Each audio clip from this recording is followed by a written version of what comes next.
ಅಂತಿಮ ಘಟ್ಟದಲ್ಲಿ ಸಚಿವ ಸಂಪುಟ ವಿಸ್ತರಣೆ ಪಟ್ಟಿಯೊಂದಿಗೆ ದೆಹಲಿಗೆ ಹಾರಿದ್ದಾರೆ ಎಐಸಿಸಿ ಅಧ್ಯಕ್ಷ. ಅಂತಿಮ ಘಟ್ಟದಲ್ಲಿ ಸಚಿವ ಸಂಪುಟ ವಿಸ್ತರಣೆಗೆ ಸಿದ್ಧತೆ ನಡೀತಾ ಇದೆ.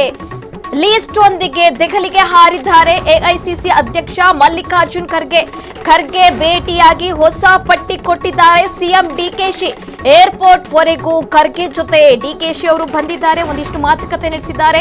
ಕಾರಿನಲ್ಲಿ ಸುಮಾರು ಅರ್ಧ ಗಂಟೆ ರಹಸ್ಯ ಚರ್ಚೆ ನಡೆಸಿದ್ದಾರೆ. ಸದಾಶಿವನಗರದ ನಿವಾಸದಲ್ಲೂ ಕೂಡ ಸಭೆ ನಡೆಸಿದ್ರು ಖರ್ಗೆ ಡಿಕೆ. ಶೀಘ್ರದಲ್ಲೇ ರಾಜ್ಯ ನಾಯಕರಿಗೆ ಹೈ ಬುಲಾವ್ ನೀಡುವ ಎಲ್ಲಾ ಸಾಧ್ಯತೆ ಇದೆ. ಜುಲೈ 24ರಂದು ರಾಜ್ಯಕ್ಕೆ ರಾಹುಲ್ ಗಾಂಧಿ ಆಗಮಿಸ್ತಾ ಇದ್ದಾರೆ. ಇದೇ ವೇಳೆಯೇ ಪಟ್ಟಿ ಫೈನಲ್ ಆಗುವ ಎಲ್ಲಾ ಸಾಧ್ಯತೆ ಇದೆ. ಅಂತಿಮ ಘಟ್ಟದಲ್ಲಿ ಸಚಿವ ಸಂಪುಟ ವಿಸ್ತರಣೆ ಕಸರತ್ತು ನಡೀತಾ ಇದೆ. ಹೊಸ ಲಿಸ್ಟ್ನೊಂದಿಗೆ ದೆಹಲಿಗೆ ಕೂಡ ಎಐಸಿಸಿ ಅಧ್ಯಕ್ಷ ಮಲ್ಲಿಕಾರ್ಜುನ್ ಖರ್ಗೆ ಅವರು ಪ್ರಯಾಣ ಬೆಳೆಸಿದ್ದಾರೆ. ಖರ್ಗೆ ಅವರನ್ನು ಭೇಟಿಯಾಗಿ ಹೊಸ ಪಟ್ಟಿ ಕೂಡ ಸಿಎಂ ಅವರು ಇಲ್ಲಿ ಕೊಟ್ಟಿರುವಂತದ್ದು.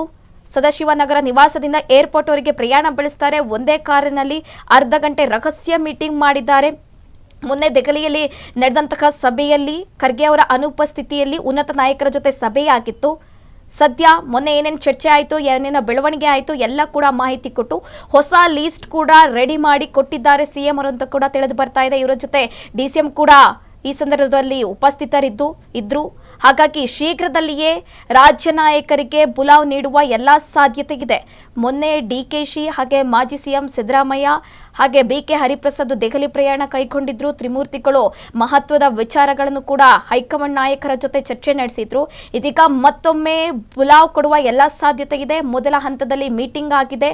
ಈಗ ಎರಡನೇ ಹಂತದ ಮೀಟಿಂಗ್ ಕರೆಯುವಂತಹ ಸಾಧ್ಯತೆ ಕೂಡ ಇದೆ. ಹಾಗೆ ಜುಲೈ 24ಕ್ಕೆ ರಾಹುಲ್ ಗಾಂಧಿ ಅವರು ರಾಜ್ಯಕ್ಕೆ ಆಗಮಿಸ್ತಾ ಇದ್ದಾರೆ. ಆ ಸಂದರ್ಭದಲ್ಲೂ ಸಚಿವ ಸಂಪುಟ ವಿಸ್ತರಣೆ ಡೇಟ್ ಫಿಕ್ಸ್ ಆಗೋದು, ಅವತ್ತೇ ಪಟ್ಟಿ ಕೂಡ ಫೈನಲ್ ಆಗುವ ಎಲ್ಲ ಸಾಧ್ಯತೆ ಇದೆ ಅಂತ ಹೇಳಲಾಗ್ತಾ ಇದೆ.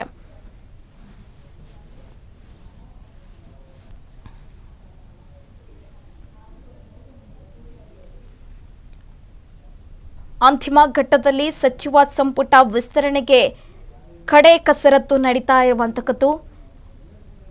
ಸಿಎಂ ಅವರು ಮಲ್ಲಿಕಾರ್ಜುನ್ ಖರ್ಗೆ ಅವರ ಜೊತೆಗೆ ಮಹತ್ವದ ಮಾತುಕತೆ ನಡೆಸಿ ಕಾರಿನಲ್ಲಿಯೇ ಮಹತ್ವದ ಮಾತುಕತೆ ನಡೆಸಿ ಇದೀಗ ಪಟ್ಟಿಯನ್ನು ಕೂಡ ಲೀಸ್ಟ್ ಮಾಡಿ ರೆಡಿ ಮಾಡಿ ಕೊಟ್ಟಿದ್ದಾರೆ ಅಂತ ತಿಳಿದು ಬರ್ತಾ ಇದೆ.